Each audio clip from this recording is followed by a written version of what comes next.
தினம்தோறும் விளக்கேற்ற நல்ல எண்ணெய் இதயம் நல்லெண்ணெய்.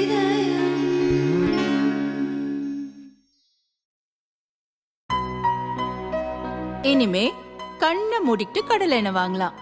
ஏன்னா மந்த்ரா கடலை எண்ணெய் இதயத்தின் தயாரிப்பு.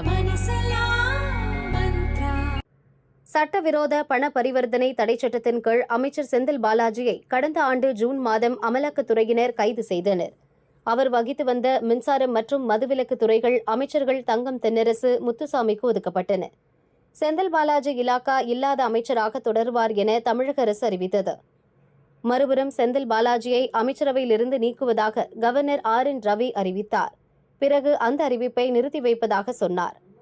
செந்தில் பாலாஜி அமைச்சராக தொடர்வதை எதிர்த்து வழக்கறிஞர் ML ரவி என்பவர் சென்னை ஹைகோர்ட்டில் வழக்கு தொடர்ந்தார். வழக்கை தலைமை நீதிபதி கங்கா பூர்வாலா, நீதிபதி ஆதிசேவலு அமர்வு விசாரித்தது. செந்தில் பாலாஜி இலாக்கா இல்லாத அமைச்சராக நீடிப்பது தார்மீக ரீதியாக சரியில்லை. அமைச்சராக நீடிப்பதில் எந்த பலனும் இல்லை. ஆனாலும் செந்தில் பாலாஜி அமைச்சராக நீடிக்க வேண்டுமா என்பது குறித்து முதல்வர்தான் முடிவெடுக்க வேண்டும் என்று கூறி வழக்கை முடித்து வைத்தார். சென்னை ஹைகோர்ட் உத்தரவுக்கு எதிராக சுப்ரீம் கோர்ட்டில் வழக்கறிஞர் ML ரவி மேல்முறையீடு செய்தார். இந்த வழக்கை நீதிபதிகள் அபய் S ஓகா, உஜல் புயன் அமர்வு விசாரித்தது. அப்போது நீதிபதிகள் கூறியதாவது: செந்தில் பாலாஜி வழக்கில் சென்னை ஹைகோர்ட்டின் தீர்ப்பு சரிதான்.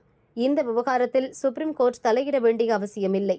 செந்தில் பாலாஜியை அமைச்சர் பதவியிலிருந்து டிஸ்மிஸ் செய்ய கவர்னருக்கும் அதிகாரமில்லை. இலாக்கா இல்லாத அமைச்சராக செந்தில் பாலாஜி தொடர தடையில்லை என கூறி வழக்கை நீதிபதிகள் டிஸ்மிஸ் செய்தனர்.